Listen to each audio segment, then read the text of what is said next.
José, tudo bom? Eu queria te agradecer por estar aqui no AgriShow com você, conversando com a gente de cenários do agro para esse momento que a gente está passando, e já queria começar com uma pergunta. Que orientações que você percebe que estão sendo tomadas para o começo da colheita do café agora? Bom, em primeiro lugar, obrigado pela oportunidade, é um prazer para nós estarmos falando com vocês. Nós estamos notando uma tranquilidade e um equilíbrio muito grande em conciliar as nossas orientações para preservação da saúde, da vida, mas também preservação da economia e do nosso negócio. O agronegócio segue o ritmo da natureza, não tem como, né? Nossas plantas, nossos animais não entram em quarentena. Então, nós temos que tocar a vida.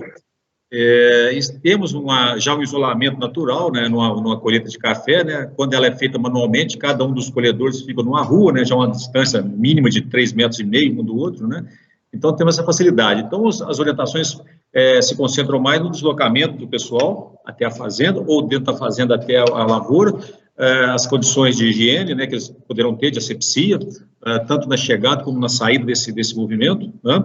E os EPIs naturais, máscara, que eles já usam na colheita, máscara, óculos, luva. Então, nós praticamente já atendemos isso aí naturalmente.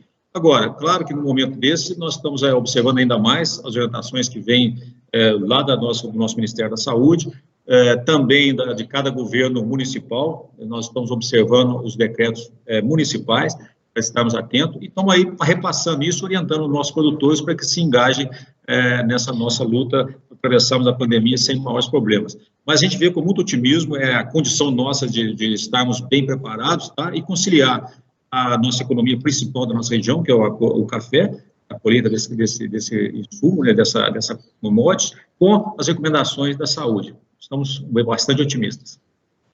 A gente já conversava, enquanto a gente organizava e agendava essa conversa aqui, falou também da importância de operar o mercado futuro nesse momento de incerteza. Como é que a gente faz isso? Olha, a nossa empresa cooperativista está buscando, claro, nós nos colocamos como uma empresa cooperativista, e o nosso principal movimento é fomentar a atividade do nosso produtor. Então, nós disponibilizamos muitas ferramentas digitais para que a gente aproveitasse esse momento de distanciamento e também facilitasse a vida do nosso produtor. Então, nós temos plataformas nós temos um projeto aqui de paper free, ficar sem papéis. Então, o nosso produtor pode, inclusive, da casa dele, através do celular, através do notebook, ele está verificando cotações do mercado, fazendo travas e movimentos através do seu celular. Então, a primeira coisa foi disponibilizar essas facilidades.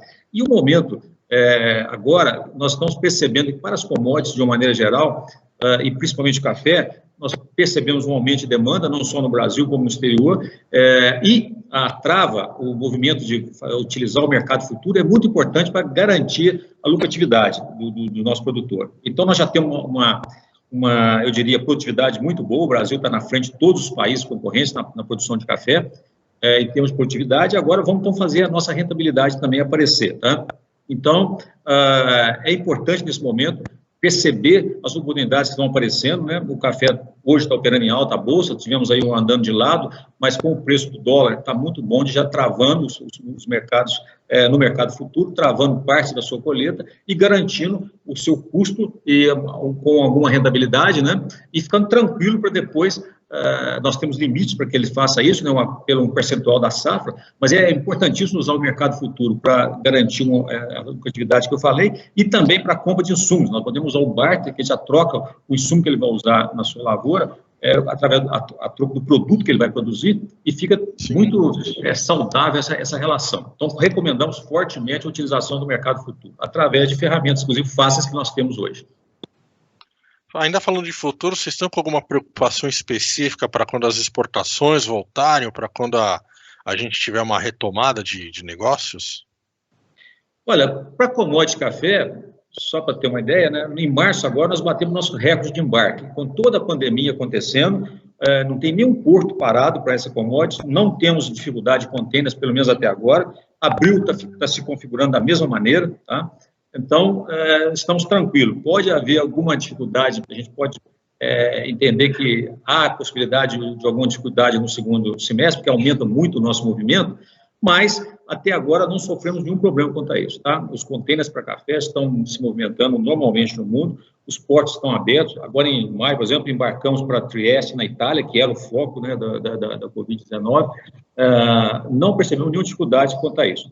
É muito importante estarmos tranquilos, fazendo nosso negócio no mercado futuro, e a parte da logística, nós temos aí booking já feito naturalmente, acertado com as grandes empresas de logística, não vimos problema até agora, então estamos tranquilos nesse aspecto também. E como que vocês estão de mercado interno? Eu pergunto isso pelo seguinte: saíram alguns relatórios, alguns números, indicando que ainda que os estabelecimentos comerciais estejam com as portas fechadas, o consumo dentro de casa, né, das pessoas, segue, se não aumentando, estável. Como é que vocês estão preparados para isso? Como é que vocês percebem isso? Nós constatamos essa realidade. A BIC soltou aí ontem, hoje, né, a informação de que houve um crescimento em torno de 20% do consumo no mercado interno. No mercado externo, nós percebemos até 30% de aumento, na Europa, por exemplo, no Reino Unido, de 25% a 30% de aumento de consumo, porque o pessoal dentro de casa tem aumentado, né, na verdade, compensado o fechamento de bares e cafeterias, e aumentado, além de compensar o consumo que existia lá fora, ainda não aumentou. Normalmente, o pessoal com estoque grande em casa acaba cometendo alguns desperdícios, né? Faz uma garrafa cheia de café, toma algumas xícaras, depois aquilo joga fora, faz outro. Então, tem um desperdício que ainda, inclusive, colabora com esse consumo, né? Indiferente do desperdício, o café é uma bebida, né? Um tônico, né? E o pessoal normalmente usa mesmo, né? Então, nós confirmamos esse aumento de consumo, sim, no Brasil e no exterior. Vocês estão percebendo mais algum movimento no Brasil agora para os próximos meses? Alguma coisa mais específica de consumo? O que nós estamos percebendo dentro desse consumo nosso, e uma tendência já vinha acontecendo, é uma busca de cafés melhores, tá? Nós tínhamos uma cultura de consumir cafés de mais baixa qualidade. Hoje o Brasil aprendeu, o consumidor brasileiro está aprendendo, né, muito rapidamente a consumir café de melhor qualidade. Esse fato vem sendo constatado e nós temos um crescimento acima de 2 dígitos da procura por cafés superiores, certo? Então, uma tendência interessante. E com o fechamento das cafeterias, fechamento de bares, esse consumo está caminhando para as residências. O nosso pessoal que estava acostumado a ir a uma cafeteria tomar um café superior está buscando tomar esse café em casa também. Essa é uma tendência interessante. Existe uma preocupação com relação ao movimento mundial das cafeterias, de um recuo nesse consumo, mas nós estamos percebendo que quem toma café superior numa cafeteria, ou num restaurante, ou num bar, quer tomar em casa também. Então, uma tendência bastante interessante nós temos percebido, tá? No gosto do brasileiro por cafés diferenciados, cafés superiores. Quando a gente fala de café superior, não é necessariamente o café gourmet. Exato, é um café de uma bebida boa, não é aquele café de combate que a gente fala, né, que se acha aí no supermercado, né, é um nome pejorativo, mas é o nome que se usa, né, e um café, eu diria, de menor qualidade. Hoje o brasileiro está começando a distinguir aquele café que tem realmente uma propriedade, uma característica melhor. Não precisa ser aquele café especial com 86 pontos, né, uma bebida mole, não precisa ser isso. Isso é para degustadores, realmente. Mas a população, de maneira geral, já começou a perceber a diferença entre um café puro, arábica, saboroso, esse referido café de combate, né, que você tem que pôr bastante açúcar para sumir a acidez e engolir aquilo, né? A gente tem notado, e é muito bom, isso é muito saudável para a nossa cafeicultura, para as características do nosso café, que tem excelentes características, e pela distribuição que nós temos no Brasil, a gente tem vários sabores, várias nuances, que podemos fazer os melhores blends do mundo aí, tranquilamente. Como está mudando? Quando muda essa busca do consumidor, muda também a mão de obra de vocês e os processos produtivos. Como é que essa busca por café superior impacta a produção de vocês? Leva o nosso produtor a ter um maior esmero na produção e no preparo, no pós-colheita, né? A gente costuma dizer, todo o café vem da árvore bom. Ele é prejudicado, ele é piorado no terreiro ou nos tratos que se dão no pós-colheita, né? Isso está gerando um movimento muito interessante de aprendizado dos nossos produtores, de tratarem bem esse alimento, né? de produzirem cafés superiores. É claro que a altitude ajuda, aquelas fazendas que estão acima de 1.000 metros, elas têm naturalmente, né, o metabolismo da planta ele é mais demorado, tem um tempo maior de maturação, isso permite que os açúcares vão penetrando no grão de forma mais, diria, devagar, e com um sabor mais apreciado. Mas também nos demais lavouras é possível tratar bem esse produto depois da colheita e produzir um grão, um produto de melhor qualidade. Temos até, inclusive, várias experiências com fermentação, buscando cafés exóticos, cafés diferentes. Isso se alastrou em toda a nossa região aqui do sul de Minas, Minas Gerais, nós temos, de uma maneira geral, nós temos captação em todas as regiões de Minas. E os produtores gostaram dessa ideia e estão praticando esse tipo de atitude. Várias empresas, inclusive, estimulando isso, nós temos vários parceiros nossos, né, tradings e até mesmo fornecedores de insumos, né, como adubo e defensivo, que estão incentivando essa prática. Então, está numa tendência e foi uma adoção natural e generalizada de fazer bons cafés. A gente pode dizer que daqui para frente, passando esse momento, a gente vai ver uma tendência mais cooperativista de cafés mais superiores saindo do Brasil para o mundo? Sim. Em primeiro lugar, para você ter uma ideia, nós temos aqui cerca de 8.000 cooperados atualmente, 85% são pequenos produtores, menos de 10 hectares de café. E eles têm uma facilidade de trabalhar individualmente esses lotes, microlotes, pequenos lotes. E nós estamos vendo claramente essa disseminação da cultura, de fazer bons e interessantes cafés. Da mesma forma, lá fora, nós estamos vendo a busca por esse tipo de café, por essas nuances especiais de cada região, de cada latitude, de cada longitude, de cada altitude, né?